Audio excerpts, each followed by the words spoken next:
Hello les amis, avec le toutou, préparation du GR20. Donc, ok, je fais de la musculation, mais comment je dois axer mes séances sur quel thème, quel objectif, quel type d'entraînement? Voilà, il y en a qui sont sur la musculation traditionnelle, qui veulent prendre de la masse musculaire, de l'hypertrophie, etc. Alors, le muscle, ça pèse lourd quand même, et du coup, on voit que les trailers n'ont pas une grosse masse musculaire. Alors, ceci, l'un n'empêche pas l'autre, mais en fonction de vos objectifs, si vous avez trop de muscles, ça va être quand même contraignant. Il faut le bon rapport poids-puissance pour être opérationnel, pour pouvoir supporter la charge d'entraînement, la charge des étapes qui vont être longues, qui vont être caillouteuses, qui vont impacter vos muscles, surtout dans les descentes, tout ce qui est excentrique, les micro-lésions musculaires. Donc, et puis après sur les montées, ce sera plutôt l'acidose qui va arriver dans les muscles, tout ça. Donc ça, c'est le travail spécifique que vous allez faire en randonnée avec votre matériel que vous allez tester. Et puis petit à petit, augmenter les charges de votre sac à dos pour être vraiment dans la réalité, avoir des randonnées plus ou moins longues, être progressif, faire des week-ends de randonnée, alterner les entraînements, croiser, vélo, piscine, etc. Bien sûr, il faut du temps, il faut structurer ses entraînements, quantifier ses entraînements. C'est pas simple, mais déjà, bon, il y a des gens qui ont juste en faisant de la randonnée, ils ont réussi. Si vous faites la musculation, c'est le petit plus qui fait que vous allez peut-être moins galérer, et puis surtout travailler sur un but prophylactique, c'est-à-dire que vous allez considérablement réduire les risques de blessures en travaillant la proprioception, la pliométrie, etc. Donc il y a beaucoup de travail à faire si on veut s'investir pour justement, comme je disais tout à l'heure, prendre plus de plaisir sur vos randonnées et pouvoir finir les étapes sans être complètement ruiné et pas pouvoir, que ça va être compliqué après sur les autres étapes.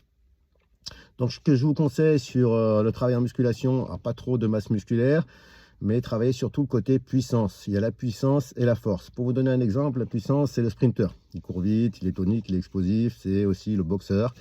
Et puis la force, c'est la charge lourde, quoi. L'haltérophilie, il y a un peu de force aussi dans les crossfitters, mais eux, ils ont un mélange de rapport poids-puissance aussi, force.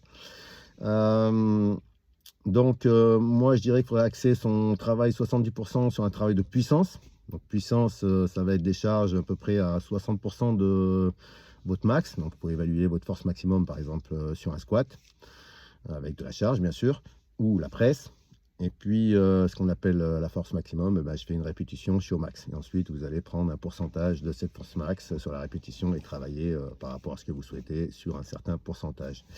Là, je vous conseille entre 40-60% pour la puissance, à peu près.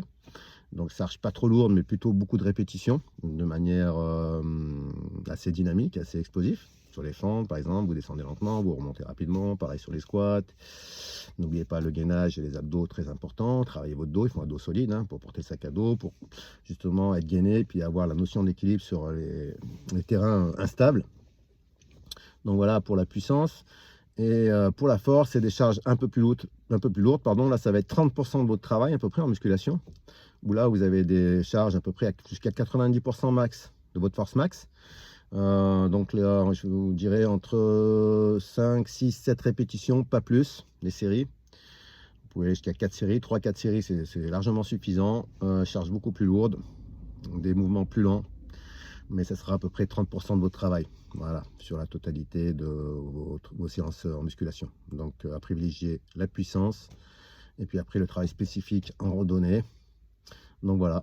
Si vous avez des questions, n'hésitez pas en commentaire. Pensez à vous abonner et à partager cette vidéo qui peut être utile au plus grand nombre qui prépare le GR20. Je vous souhaite une bonne préparation, bon GR à tous et prenez surtout du plaisir. Bye bye.